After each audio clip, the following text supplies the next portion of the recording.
চা বিশ্বব্যাপী একটি জনপ্রিয় পানীয় যা বিভিন্ন কারণের জন্য মানুষ পান করে। চা সম্পর্কে প্রধান তথ্যগুলো এই ভিডিওতে বলা হবে।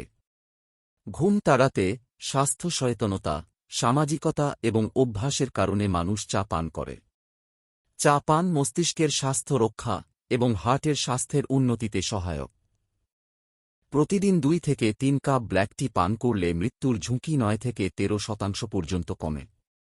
রং চা রক্তনালীর প্রসারণ ঘটায়, যা উচ্চ রক্তচাপ ও হৃদরোগ নিয়ন্ত্রণে সাহায্য করে। ডায়াবেটিস এবং ওজন নিয়ন্ত্রণে রং চা কার্যকর। দুধ চা ট্যানিনের প্রভাব এবং ইনসুলিনের নির্গমন কমিয়ে দেয়। রং চা ডায়াবেটিস এবং হৃদরোগে উপকারী, যেখানে দুধ চা এই প্রভাব কমিয়ে দেয়।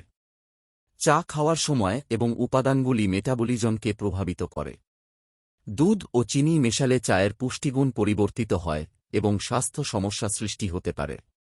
ঘুমের সমস্যা, উদ্বেগ, ওজন বৃদ্ধির চেষ্টা থাকলে সন্ধ্যায় চা না খাওয়ার পরামর্শ দেওয়া হয়। যারা নাইট শিফট করেন বা গ্যাসঅম্বল সমস্যা নেই, তারা সন্ধ্যায় চা খেতে পারেন। বার্লিন বিশ্ববিদ্যালয়ের গবেষণায় দেখা গেছে, রং চা রক্তনালীর প্রসারণ ঘটায় এবং হৃদরোগ ও উচ্চ রক্তচাপ নিয়ন্ত্রণে সহায়ক। দুধ চা রক্তনালীর প্রসারণে বাধা দেয়, কারণ দুধের ক্যাসেইন চায়ের ক্যাটেচিনের কার্যকারিতা কমিয়ে দেয়। রং চা রোগ প্রতিরোধ ক্ষমতা বাড়ায় এবং উচ্চ রক্তচাপ, হৃদরোগ, ডায়াবেটিস নিয়ন্ত্রণে সাহায্য করে।